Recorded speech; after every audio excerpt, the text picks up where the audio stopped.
Hello my dear friends and welcome to my channel. My name is Barbara and today we're going to be looking at moon conjunct Mercury in Synastry. So this video is for you if maybe your moon sign is conjuncting somebody else's Mercury, or maybe the dynamic is vice versa. These synastries, you can see them in all types of different interpersonal relationships. It can be in a romantic relationship, it can be in a friendship, maybe in a family dynamic even. So moon conjunct Mercury, honestly this dynamic can really go two ways. It really depends on the emotional status of the moon person. I find that all of the moon conjunctions in synastry do affect the moon person more because it is happening on an emotional level. So it really depends as to where this person is in terms of self-awareness, what's going on with their emotional world, their emotional wounding. Are there codependencies taking place? Is this individual comfortable with sharing their emotions, or do they struggle with being vulnerable? Because in this dynamic with moon conjunct Mercury, some things that can take place is the moon person can feel very validated by the Mercury person, because the Mercury person can basically communicate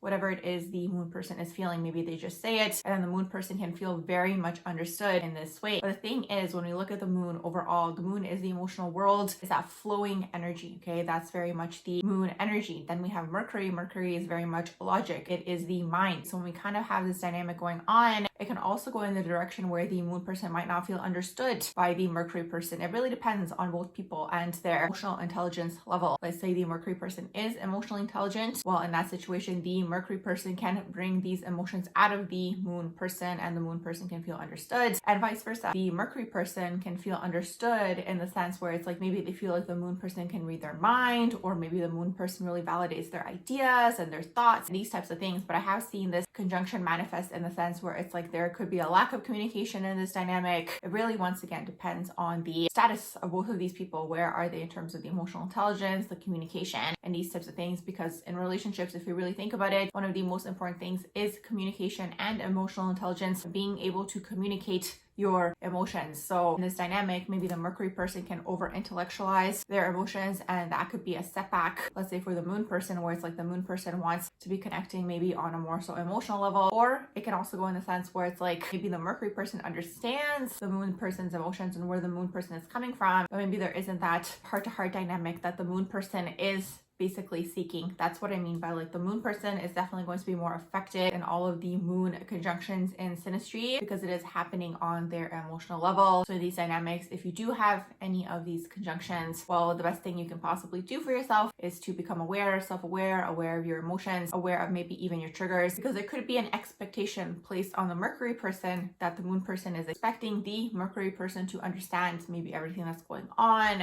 the emotional level, or maybe the moon person struggles to express in their sense. So I would say the biggest hurdle in this dynamic between moon conjunct Mercury is going to be communication, and that connection between the emotional world and actually communicating what you are feeling so it is clear, and maybe not having an underlying expectation that the Mercury person is always going to be able to communicate the emotional world of the moon person, because that can basically bring up conflict. A lot of the time I find in relationships, whatever the basis of that dynamic is, the underlying expectation is there. So maybe this relationship starts off very strong in the sense where it's like the Mercury person really understands intellectually, this is more so intellectually, what's going on with the moon person. But as time goes on, you know, there could be hurdles. Just like in all relationships, maybe certain shadows can come to the surface where the two can basically struggle to connect those worlds together, the emotional world and the intellectual world. But for both people, let's say they're both evolved and developed and self-aware, well, in that situation, this dynamic could be very good. So it really depends on both people and what's going on in terms of their own personal development. So with all of that being said, I'm going to wrap up this video here. I do hope you guys enjoyed my video on moon conjunct Mercury in synastry. If you guys did, please do like, share, and subscribe. And I hope you all have a beautiful rest of the day.